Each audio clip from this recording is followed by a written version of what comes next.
Agriculture is extremely prone, I would say, to the impacts of climate change. The increase in temperatures that we're experiencing now, this year being the hottest year that this world has experienced on record, creates more events of extreme weather events. That can be droughts, floods, any type of extreme weather event will impact the ability of farmers to see their crops come to market.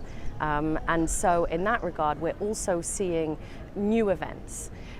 Pests, diseases are moving, are distributing over borders into new territories in a new way. And so with that, we need to now look at climate smart solutions which are adapted to this heating planet that also has more shocks to deal with. And that can be done through a number of solutions.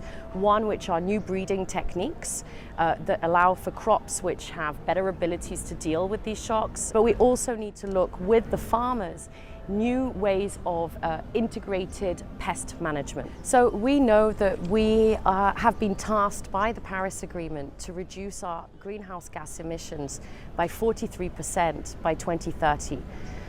I think here at COP we're all seeing that we're going to have to go beyond, and we're going to have to go beyond and faster, right? And so with that, there really is now a momentum, I think, for the whole agricultural value chain to come together to look at the own emissions and the emissions across the supply chain and tackle those in an integrated manner. So what are we talking about? We're talking about the inputs, we're talking about transportation and logistics, all the way to the packaging of how that food reaches consumers. We do need to see this integration of agriculture and food systems into the climate change agenda in a much more consolidated way. I think that's happening.